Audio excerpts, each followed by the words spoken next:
Hello, and welcome to today's KDP University's At Home with Erica Ridley.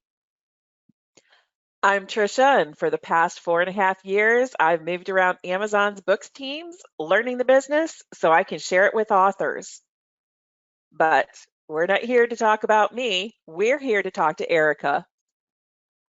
Erica Ridley is a New York Times and USA Today best-selling author of witty, feel-good historical romance novels, including The Duke Heist, the first in the Wild Winchester series, starring caper-committing siblings, and other fan favorite series, The Dukes of War, Rogues to Riches, and The 12 Dukes of Christmas.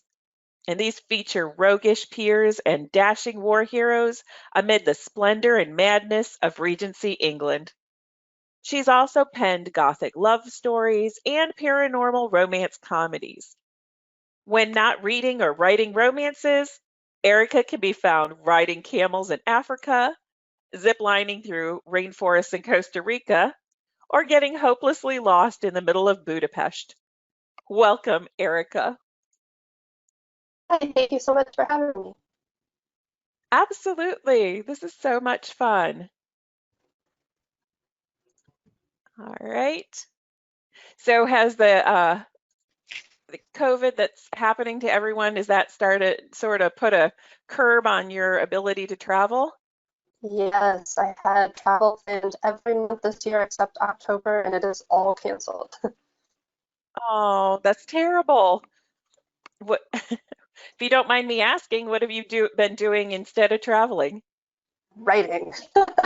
I I have a lot different series that are going on at once, and I've been able to kind of get ahead a little bit. So yeah, just sitting at home in the writing cave, working on books, and then hopefully next year I can get back out to do some signings and fun things like that with readers. Fingers crossed, that definitely happens.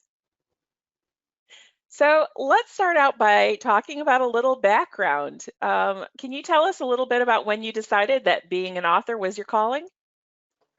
Well, I actually can't remember a time when I couldn't read. I have always loved books and I've always wanted to write for as long. My mother was a teacher. She taught elementary school, and my grandmother was a librarian. So they were also big proponents of books. I got books for my birthday, books every holiday, and loved it. But I think it was attending a young authors conference when I was 7 or 8 when I realized people actually do this as their job, and I was fascinated. I filled all these spiral notebooks with all my stories and sagas. I would pass them around at school, and all my friends would read them and give me their feedback. It was so fun. Somebody even stole one time. "Oh, here, give me my book back." Um, I gave up the dream for about a decade. I decided to be a programmer, which is the opposite of creative writing. Well, actually not. I guess you get to make up code and things like that. But I always wanted to write. So eventually I came back to it and I thought I have to at least give it a try and see what happens. And what happened was I've made a fabulous career. I'm now a full-time writer and it has been amazing. So how long had you been writing? Because I'm assuming that you were functioning as a programmer and writing at the same time. How long did you do that before you decided, okay, well, I can do this full time? Well, I kind of did it backwards, I guess. I was just a programmer for years, for maybe 10 years. I had my own business, so I did have the flexibility of working from home or working from wherever. And then for maybe how long did I think? Well, so for in 2005, I joined Romance Writers of America. That's when I decided, oh, I'm going to learn about being a writer and see what that's like. And then Mhm. in 2008, I got my agent, maybe the year before that, so probably about 2 years later. And then we sold my first contract, and my first book came out in March of 2010. So it kind of happened quickly, given that at that time it was kind of pre-self-publishing revolution when things were much Mhm. slower. But I didn't become a full-time writer on those contracts by a long shot. So I kind of decided I had to just be a full-time writer because my my programming job was taking over my life.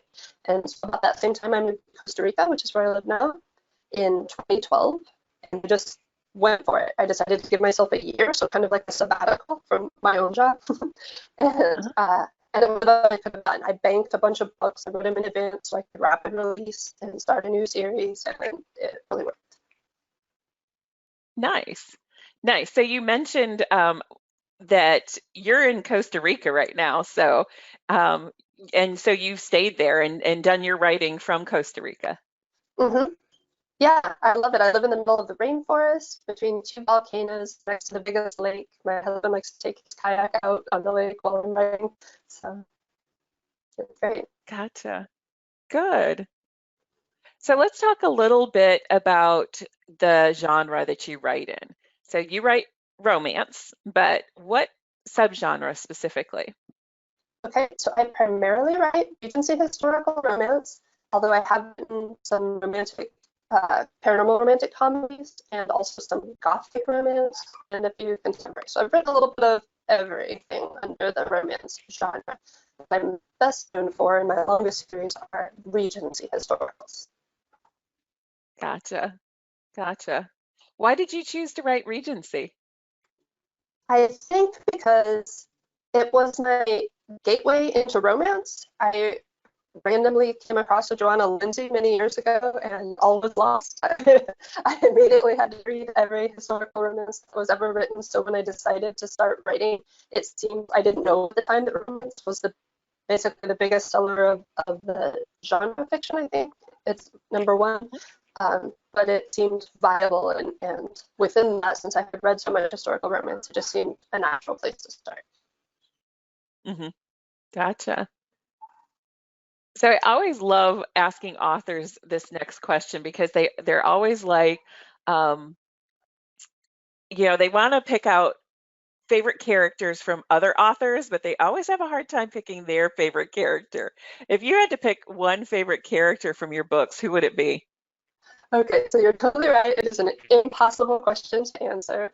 Usually it's whoever I'm writing right now because my head is so Uh-huh. immersed in the story world. I dream with them and everything. But if I can give non-traditional answers, then I would say Uh-huh. the Wild Winchester family. So these are caper committing siblings. They're tight knit. They're fun. If you saw the show Leverage, for example, you have kind of the idea they're bad guys who do good things, and uh, and Gotcha. and it's just a blast to write a family. I love families, I guess, whether they're real families or found families. And Uh-huh. as sometimes people say that a setting can be a character, and in that case, I would pick my fictional Christmas town from the 12 Dukes of Christmas series. And readers say, I get a lot of email that says they can't wait to visit the town. They're not even asking who the next hero and heroine will be or anything like that. They want the town as well. And it has been a blast to create that and live in it for so long. That's a really good call out that characters aren't just people, the towns and the settings can be characters as well. A little bit. And I know just as a reader or even a viewer of TV shows, or sometimes you feel that way about a place or a house or whatever the thing is. And it's fun to just keep visiting Uh-huh. like you know it. Now, you're self-published. Yes, Are you also traditional published as well? yes. I am a hybrid author. Hmm. I started traditional and then I went only self-published and then now I'm hybrid again. I do both. Why did you make that decision? Can you kind of talk us through that decision-making process?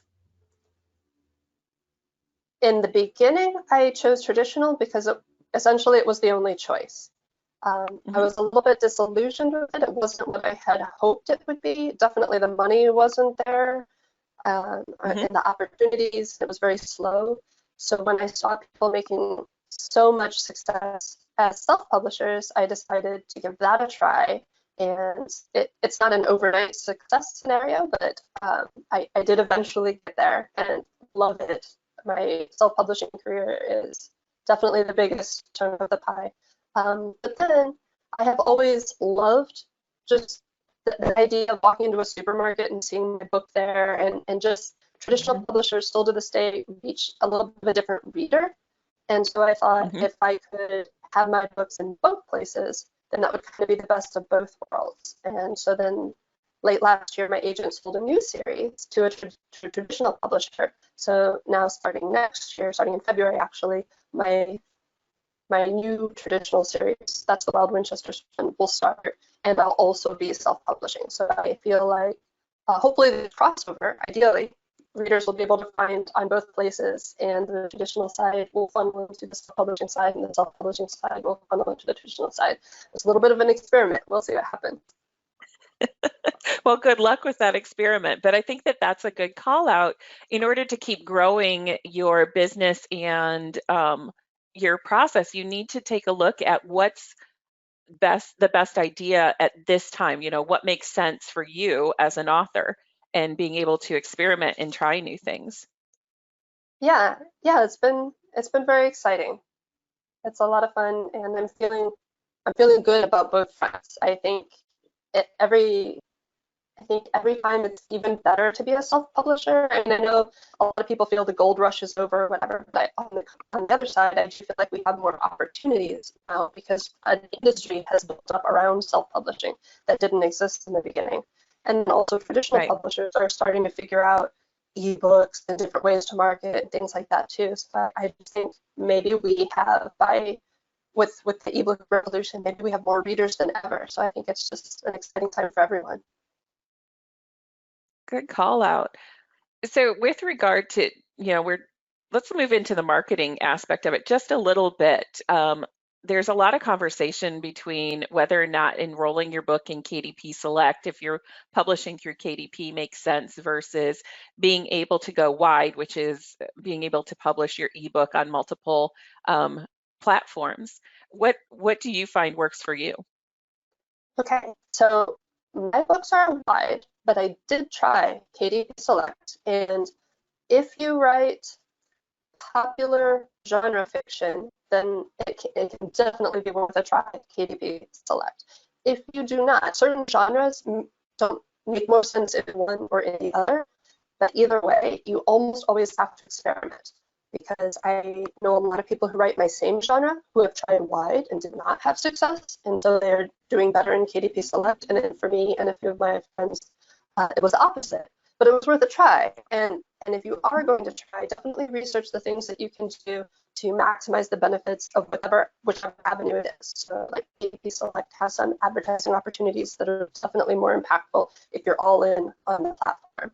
And if you're wide, the other vendors also have their own advertising opportunities that you definitely want to take advantage of. You don't want to just put your book up and be like, oh, nobody bought it. You know, you whatever path you take, it's worth doing it as deeply as you can to kind of see. So I would definitely say for KDP Select, if you write quickly, if you write long, if you write in a genre with a lot of rabid readers, so romance lends itself very well to it. But even within that, it can depend on your genre for KDP Select.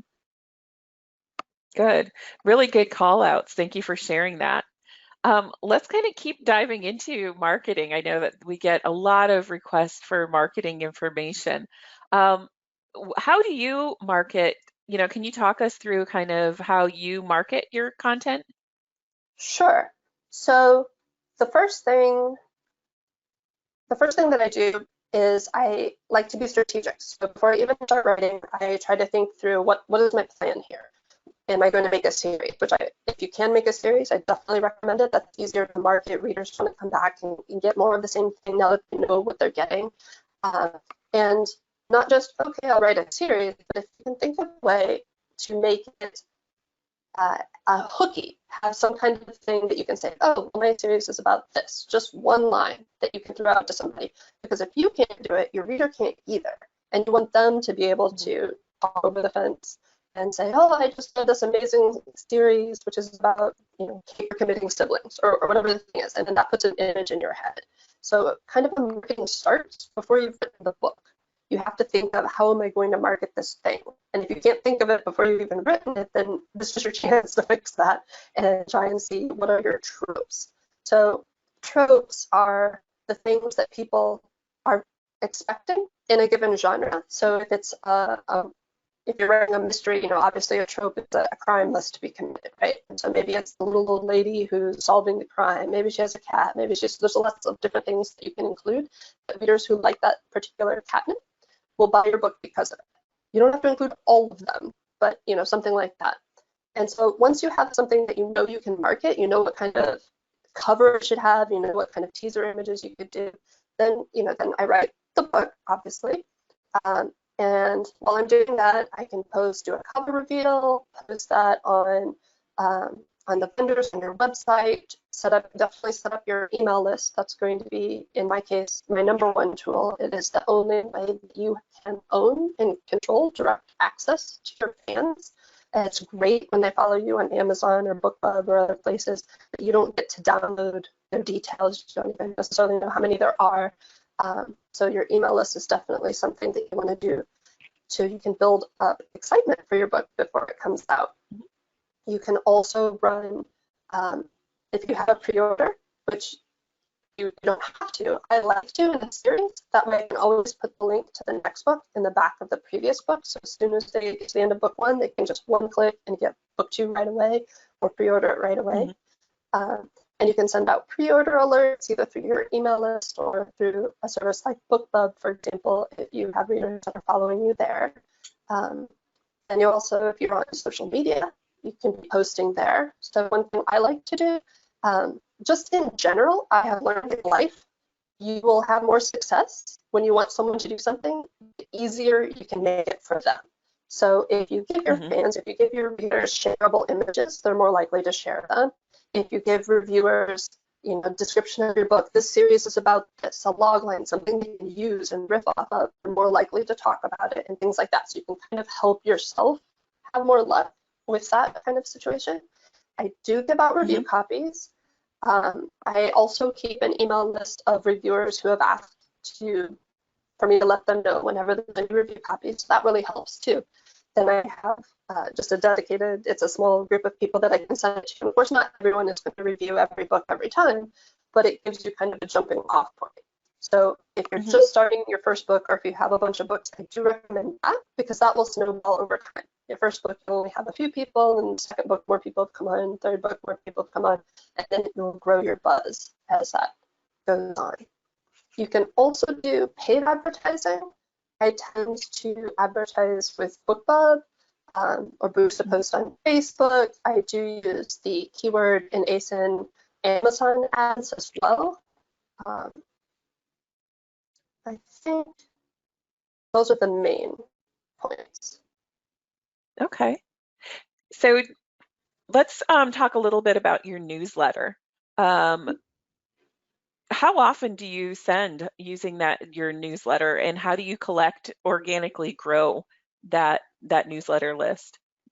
Okay, great. So first, I send at least once a month. I try to send the first weekend of every month. That way, readers remember they're on the list. I think that's important. You don't want to just show up after 18 months and then think you're sending them a spam email. And I also will send a VIP alert whenever there's something special. Like, so if I have a book that's free for the weekend or a 99-cent deal, they want to know those things. So they end up on your list for a reason, right? So you definitely want to let them know whenever there's exciting news, whether it's a new release or sale or whatever. When you email, hopefully regularly, it doesn't have to be monthly, it can be quarterly, it can be weekly, whatever your thing is, but definitely make sure that there's something in it for the reader. So it is a mistake if every time you email, you're just like, buy my book, give me money. You don't want to be like that. You want to be a person as well. So let them know a little bit about you, or maybe talk about the world or other books you've read, or things like that. I love getting book recommendations from my readers. I usually ask for those, and lots of times I'll end up buying the book, and we can talk about that too. It's really fun. So organic subscribers, the main thing. Well, I don't have a main thing. I have a whole list of things.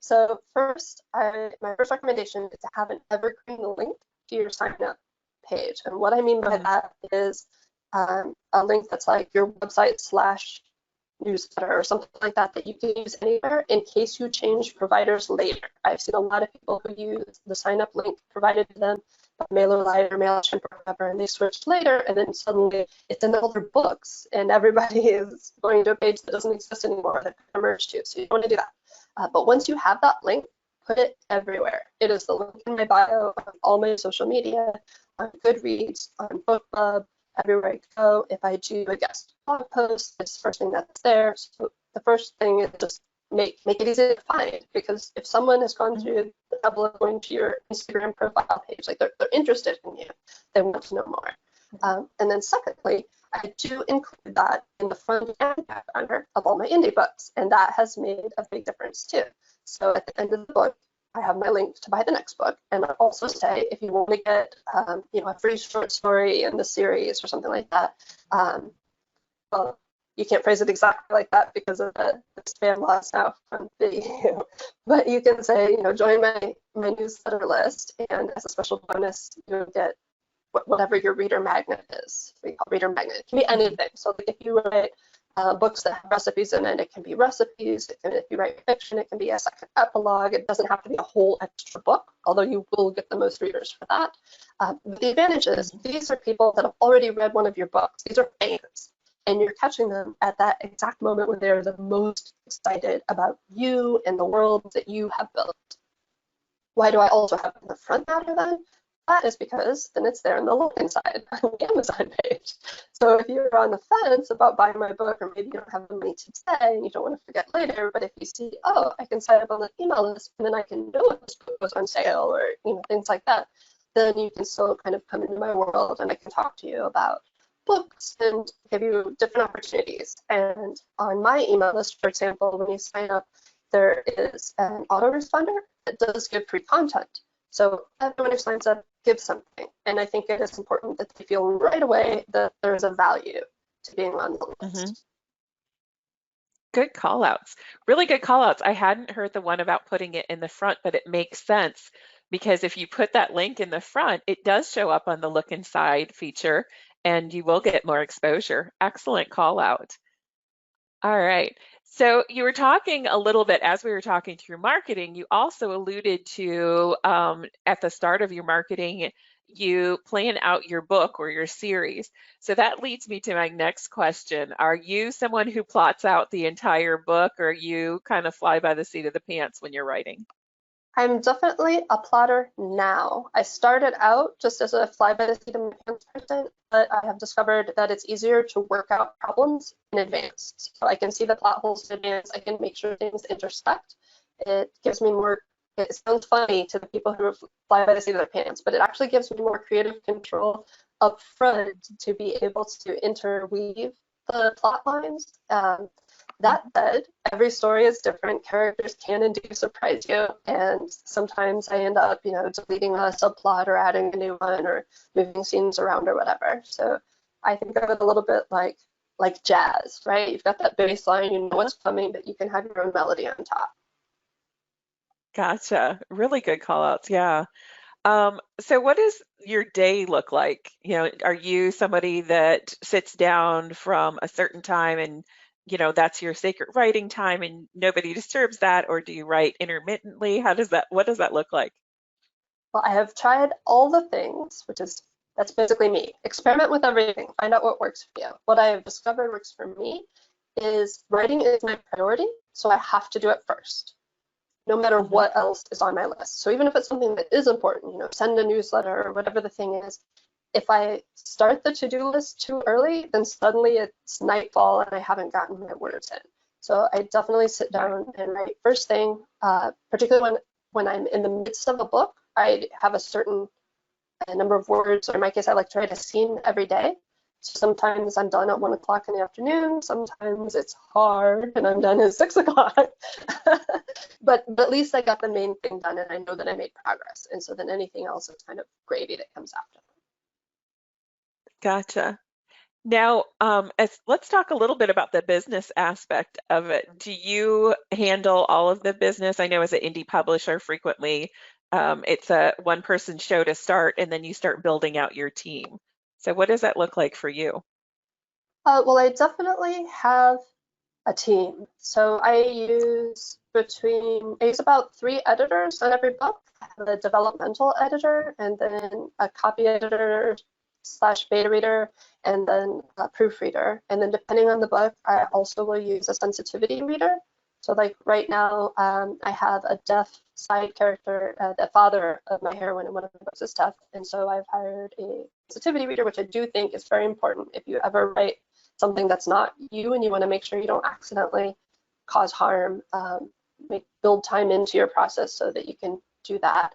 I have a cover designer that I've worked with for several series now, so she's definitely, I consider her part of my team. I have off and on had assistants. I love having an assistant, but I'm also just such a hands-on person that sometimes I feel like it will take me longer to explain exactly what I want than just to do it. And that is a problem I'm hoping to get better at, handing off, delegating a few tasks in 2021.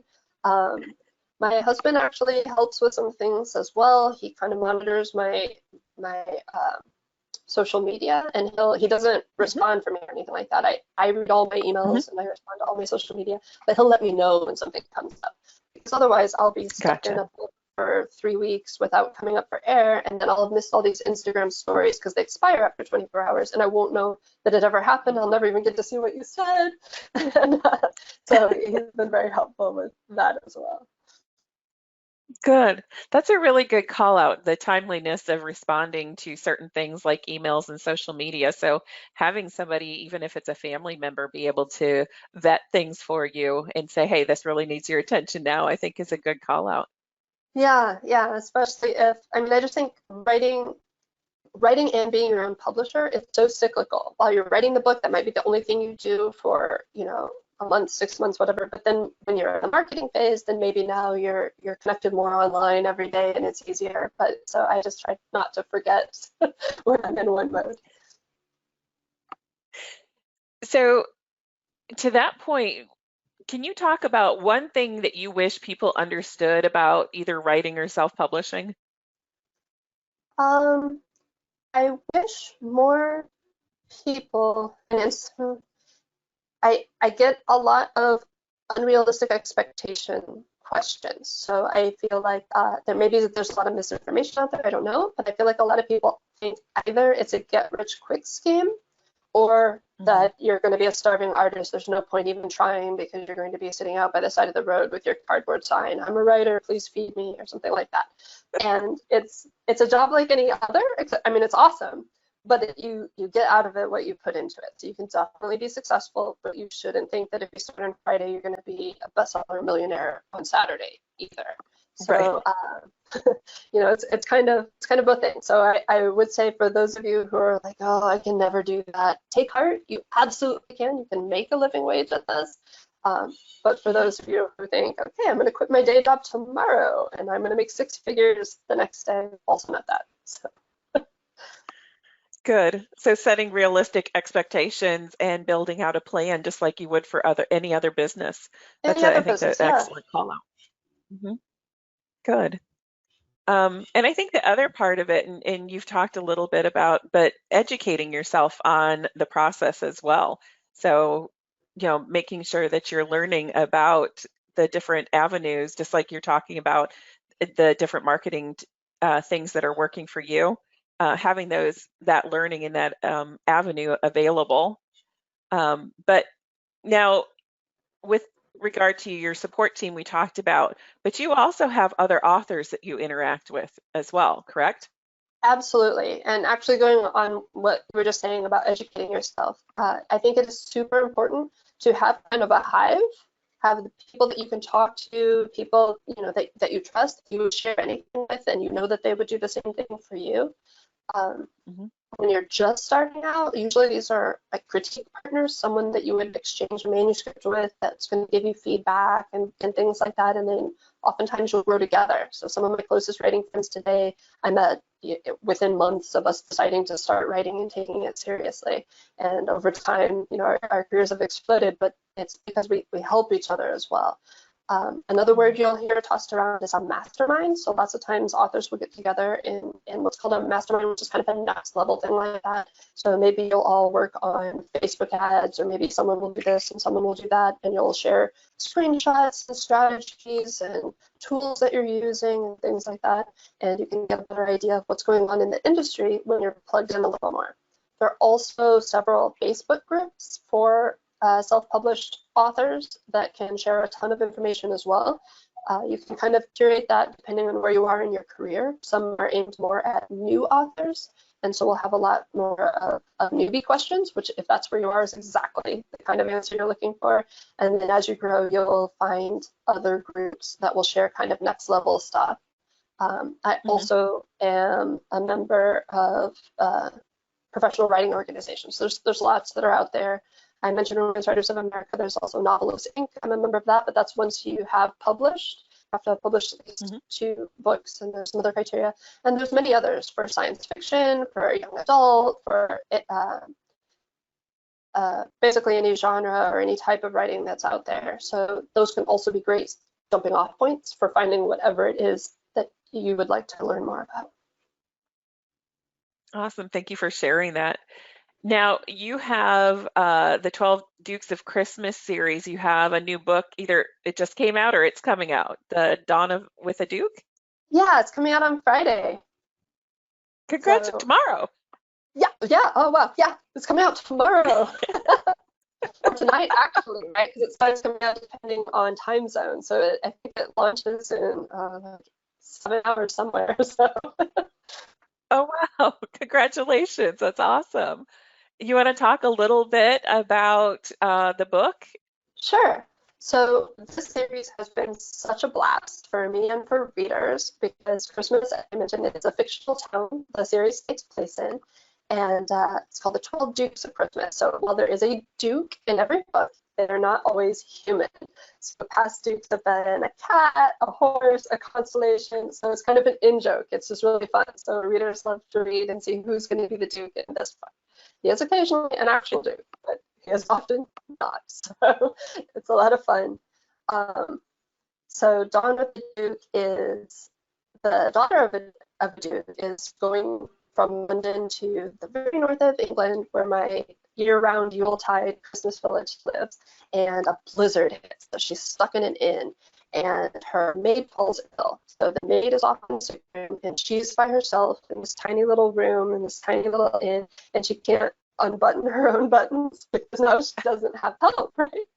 And so the hero has the room next to her, and he's busy. He does not have time to take care of this fancy lady next door. But so they start this unlikely friendship, and it's just so much fun to see them, the forced proximity, and see them forced to interact with each other and learn about each other and fall in love. So Wonderful.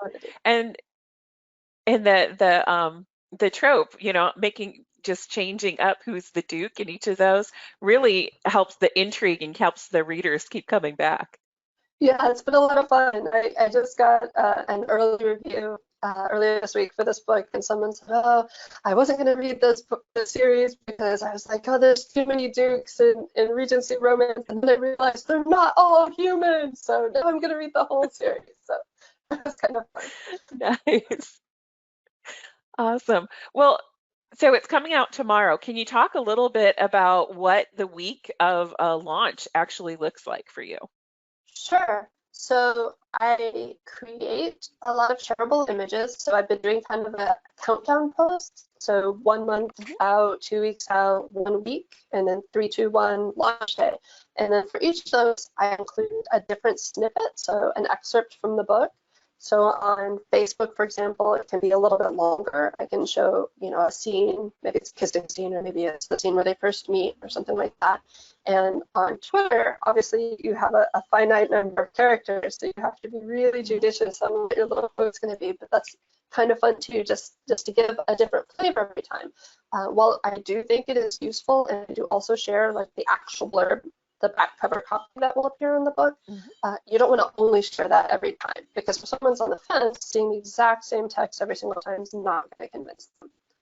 So other things that I've done, I sent out a pre-order alert via BookBub, so that goes out to my fans. Right now, I think it's only US only.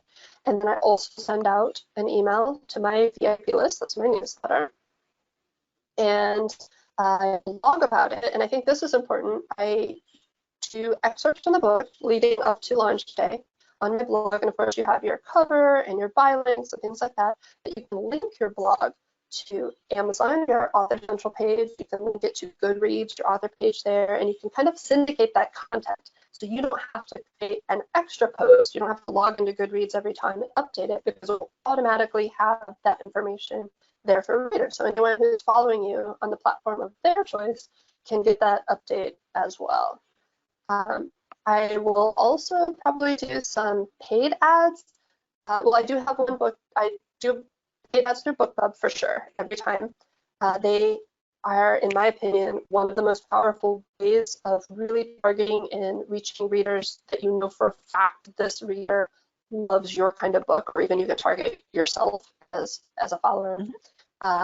Whereas Facebook, for example, you hear a lot about Facebook ads, but it is much harder to target a specific reader, particularly because every day they're taking away options of targeting other pages and things like that. But I will probably also boost some Facebook posts just to make sure that people who follow me and people who follow similar authors, and then also the infamous Facebook Pixel, which is anyone who's kind of interacted with my content in the past, including on my website.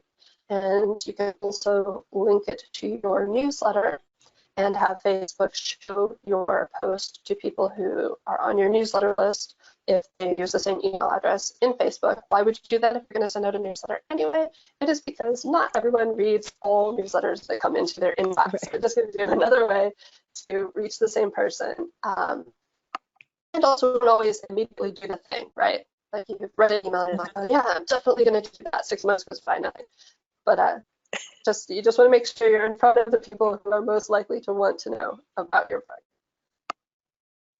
Great call outs. Thank you for sharing that. All right, so let's go ahead and take some questions from attendees.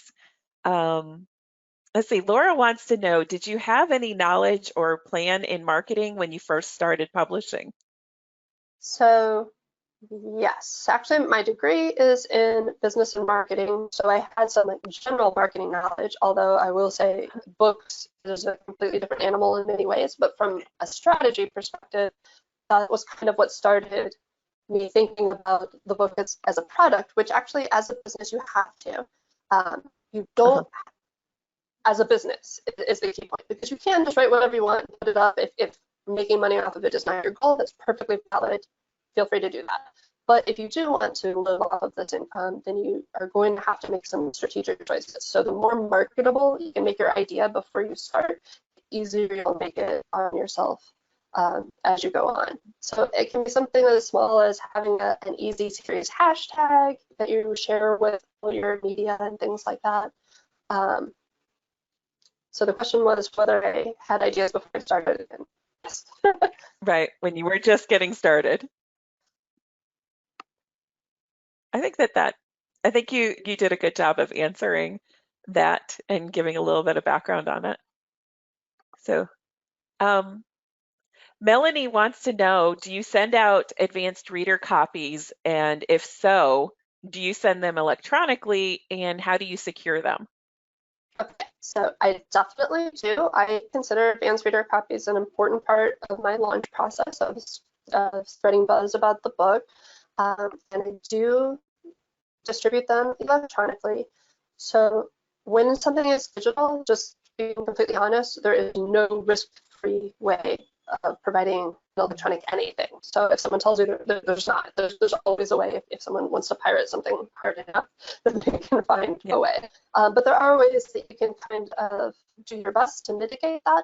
So the two services that I use an author co-op with NetGalley, which is one of the main two services, NetGalley and Edelweiss, that the big publishers use for distributing advanced reader copies for art. And I also use BookFunnel, which I adore, for distributing ebook copies as well. And both of those services offer various different ways that you can limit who can download the book.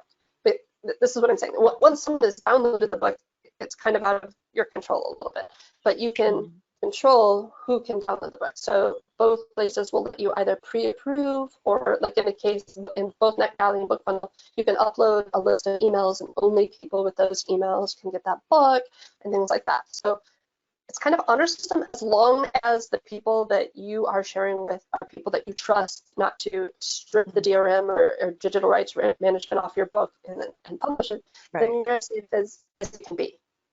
I personally feel it is worth the risk. I can't imagine not doing arts. I have heard horror stories from other authors who have had their books pirated before the book comes out because of them. So I'm not going to say it doesn't happen, but it's kind of an experiment thing.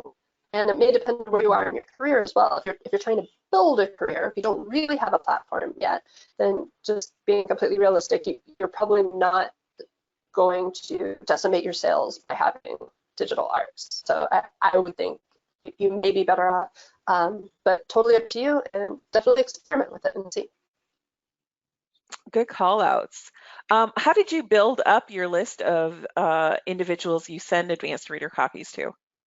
Okay, so on two ways. I have a sign up form that's on my website, and Mhm. I will occasionally mention it to my newsletter list and like that. So those are people who have already expressed interest in me. They're on my website for some reason, they're on my newsletter list for some reason. So that's a nice place to start. If you're interested in professional reviewers rather than reader reviewers, I mentioned I use NetGalley, and NetGalley has an opt-in. So when a reviewer leaves a review, they can say, please tell the author, I want to know next time there is a review, I want to be in contact with this author. And so if they've asked to be in contact with you, be in contact. Let them know when you have the next one. And so that, the first book, you won't have anybody because you'll just be starting, but then you can start making a list of those people. And I definitely Mhm. recommend making it like a real newsletter list, not just like you sending out blind copies through your Gmail or something, so that they can unsubscribe Mhm. if they change their mind later and things like that. It'll just build over time. It'll get bigger with every book as you attract more people. Um, so how do you do your cover reveal before the actual publication? Do you put that on social media or do you send it out in your newsletter? So I don't always do a cover reveal. If I do, I will Okay. usually have kind of like a blank one. It'll be, let's say, a solid color in just white with a text or whatever, and that'll be what's uploaded to the retailers. And then you can do a couple different choices. Um, you can have the cover reveal be on like a big website, whether it's a book related website or a blogger website, or have them have the exclusive reveal, and then on your social media you point them there, or you can do it yourself on your own website or your own blog, or have a media blast there. There are companies that do tours, so like blog tours or Instagram bookstagram tours and things like that. And so it's not free, but if you pay for that, then you can have a whole bunch of influencers all posting on the same day with your cover reveal. So there's Mhm. lots of options with that as well, just to get it in front of readers. I do think that if you're going to do a cover reveal, I don't think it's necessary. You don't have to do it. But if you're going to do it, you do want to go all in on it, because just Mhm. having no cover the day before and a cover the day later, nobody's going to see it. So I would try to build up some buzz with it. Or if you have, for example, a reader group on Facebook.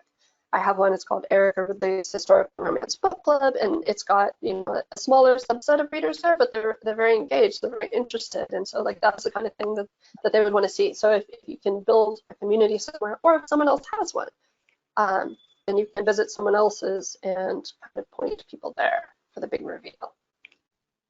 Gotcha. So did I hear you right? So you have a kind of a public Facebook presence and then you have a private reader group? I do, yeah, exactly. So I have a page that you can follow, but then I also have a Uh-huh. group. And so readers can find it. I don't know if they're just typing historical romance in the search bar, or if they're looking for me specifically. And then I'll have guest authors come, and we have games and giveaways, and it's just a great way to have readers who are very interested in your genre, whatever it is. Or if you write nonfiction, if your thing is chiropractics, you can still have a group about that. People want to talk about whatever the thing is. And then I will also have my countdown post there. I'll share teasers. It's actually a great place where you can build buzz the whole time. While you're writing the book, I'll give a little update. Oh, today I finally wrote the kissing scene or whatever. Or if they're waiting for a certain character, you can say, oh, her brother just showed up, and you give them whatever you want. And it's a great way to interact with your fans. How often do you interact on that private? Is that a daily interaction or you don't have a set time? Honestly, I don't have a set time just because when I am deep under deadline, and because I do want to interact authentically, I don't have an assistant handle that, so it is me that you see posting. I do try, I have a couple things that I do every week. On Mondays, will kind of post a status update. Here's what I did this past week. Here's the plan for this coming week. And so you can see what's going on with the different series or whatever. And then on Tuesdays, I do a trope Tuesday where we'll pick something like marriage of convenience or enemies to lovers, and we'll talk about that. And so then that can be fun too. And then throughout the week, if there's time, if something comes up, I will post also. But I try not to make it feel like a job. I want it to be fun for everybody. And also, since I Right. do have guest authors that come in, you know, there's stuff going on all the time, and it's not on me to be entertaining every day. Gotcha. So talking about being under deadlines, how many books do you write every year? Usually not as many as this year. So I didn't actually expect to sell a contract at the end of last year. And what that did was it effectively doubled my word count for this year. I suddenly had to write twice as many books as I had planned, and I had already planned my max, right? So I was okay. So this year has been a little tricky. Normally I write, um, I've been publishing about 4 a year.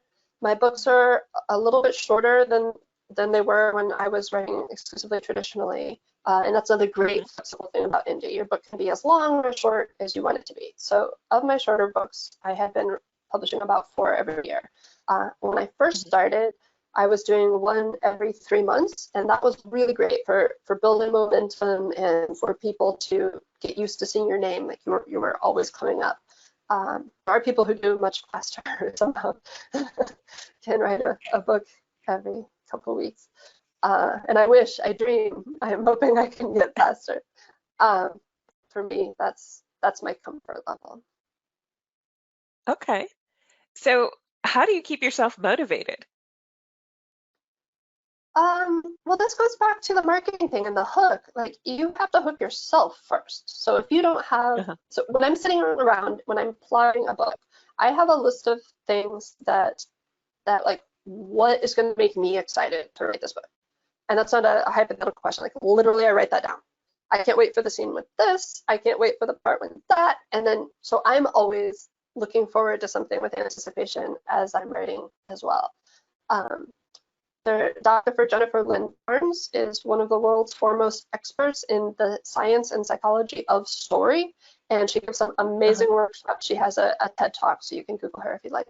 But one of the things she talks about is something called an id list. So, like Freud's ego and the id, your id is your inner child, right? Like the thing that you're like, woo, car chase, or whatever it is that you love. Like, make a list of those things, and I have an ever-growing one. And whenever I'm about to write a new story, I select some things from that list because it's the candy that I want as a writer, and I know then that then it's a treat to write this book. It's my job to. Uh-huh. I'm excited, and so I am motivated just because I also want to share those moments with my readers. I think if it's fun for me, then hopefully it's fun for them. And sometimes it's funny too. I can't wait for the book to come out because sometimes the readers' favorite moments are different than what mine were, and it's a blast to see what they thought was the best part of the book. Those are that's really great advice on how to stay motivated. Thanks for sharing that. Um, Sherry wants to know if you release your books in audio. I have done so for 2 series. So I Okay. did the as self-publishing. They've also been an audio for traditional. But for self-publishing, I did the Dukes of War series with the royalty share through ACX. And then for my Mhm. Rogues to Riches series, I paid upfront to a narrator so that I would completely own it. And so then that one isn't exclusive. I have that uploaded everywhere to all vendors. I know people that are killing it in audio. I'm not one of them. So for me, it was much better to do translations. That has been amazing, but audio for me hasn't been what I had hoped it would be. And I do wonder in part if it is because I am writing shorter books. And I feel like if you're going to use credit for a book, probably you want a longer book, maybe. I'm just guessing. I don't have empirical evidence. But so experiment. I'm sure it also depends on genre. Good. Yeah, talk to me about translations. This is something that really hasn't come up before, but I know we get questions about it. Can you talk about your process for translating your books? Yeah, absolutely. So it is very similar to the process in English, except I'm not reviewing the final copy. I decided to start with, well, decided to start with Italian because I can read Italian. So I did want to be able to kind of see what was happening a little bit when I put my toes into the water. And but I Mhm. also am doing German now for all my books. So I think by the end of the year, all my self-pub books will be in Italian and most of them will be in German. The only series that's still being translated into German is The 12 Dukes of Christmas. And so that'll be coming Okay. out next year as well. So you want to find someone who can translate, and that's kind of like finding, an editor, a cover designer, anybody else. You want to get a bunch of quotes from people. So you want to send out the first 2, 3 pages to people and have them translate it and then run that by a native speaker, not someone who took German in high school, but someone who can tell if it's a good translation or not. And I don't mean it to be snarky, but I actually had I've seen traditionally published translations that sometimes don't get the jokes right, the Hmm. nuance, or Yeah. it'll be a very literal translation of something that now it's not funny, now your character looks insane. But you want to kind of see what's going on there. And just as a side note, you can also do the same thing that I did in audio, which is you don't have to send them the first 3 pages of your book. You can make 3 pages that should have a few paragraphs of a kissing scene or a suspenseful scene or a horror scene or whatever it is that you want to make sure they can get right. Um, and then once you find your person, you want to work out a schedule with them, and you definitely need them to be edited or proofread. So you don't want to just hand it to someone, translate it, they give it back, and you put it online in the same way that you wouldn't put your first draft online. So all of my translations do go through one more step of proofreading before they get published. That's a really good call out. That the fact that when you do translate to other languages, it's not a strict one-to-one. You have to take into consideration cultural differences and things that may not, as to your point, jokes in English that may not translate well into the other languages. So how do you handle that? How much change do you allow for the content when you do the translations? So it's interesting. I have a good relationship with both my Italian translator and my German translator, so we'll talk through some of these things. My Italian Mhm. translator is more likely if he feels it's better, he's more likely to maybe include an English word with a footnote that will explain the joke if it's not going to, or Gotcha. whatever the reference is, if it's because sometimes it's a cultural reference, right? So it's not translatable. Right. Um, and then other times, like my German translator, since we're working on the Dukes of Christmas, there's this whole thing where each book has a reference to the song, The 12 Days of Christmas. So the first book has a partridge in a pear tree, and then so on. And but that song is not a big German song, right? And so she's like, why is there partridge? What's going on here? And there's this whole joke between someone who mishears partridge for porridge, and those words do not sound the same in German at all. And so we kind of worked through it. And so we picked a different bird because it doesn't have to be a partridge in a pear tree in German since they're not going to get the reference anyway. So in that case, it made more sense to keep the joke of mishearing a food for an animal and changing it in other ways. So I feel you also have to be flexible as the author, if depending on what your point is. So my point is mine are comedies, so it's more important to me for it to be funny than for you to have understood the original cultural reference. So make sure your translator is someone you can talk to about those things. Good, really good advice. Thank you for the sharing that. All right. Um, so you talked about the fact that your books are a little bit shorter. How short is short? Honestly, so that's a funny thing. So the first indie series I did was Dukes of War, and it ranged. The books were between 40,000 words and 80,000 words. And that would not have happened with traditional, but with indie, I had the flexibility of making the book as long or as short as the book was, kind of. So I Mhm. didn't feel like I had to artificially pad or remove a subplot or anything like that. So I don't I mean, I have a general number that I'll aim for in a series. So the Road to Riches are probably 60 to 70,000 words. And my trad books before that were 100,000. So just to put that in perspective. But currently, like my new trad books are 80. So that's about, so it is a little bit shorter now. I don't know if that's an industry shift or what it could be. Maybe indies drove it, I don't know. But so you can kind of make it be whatever you want. Gotcha. All right, I think we have time for just one more question.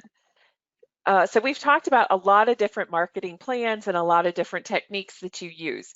If you had to pick one marketing tool, what would it be? Hands down, your newsletter, 100%. You can use it for just about anything. Your newsletter is not just fans or people interested in buying your books, they're also your unofficial street team. I'll sometimes include the link to my new release post on Twitter or Facebook and say, hey, if you want to retweet this, go ahead, and people will, and they're happy. They're excited to be friends with you, to be your fans, and they want to help spread the word about books that they love. And it's just amazing to be able to reach them directly. Another great thing about your newsletter is that if you ask a question, I ask mine, where do you buy your books? So I'm able to give them the link to the store that they want to buy it from. Whereas if I'm doing a Facebook post, I just have to put all the links in the same post, or maybe you're just doing one generic link, come look at my website. And your newsletter also gives you the opportunity to kind of make it easier on them to get your book. So Good. And that's a really good call out is you definitely want to make it as easy as possible for the readers to be able to buy that next book and keep going with that journey and following you.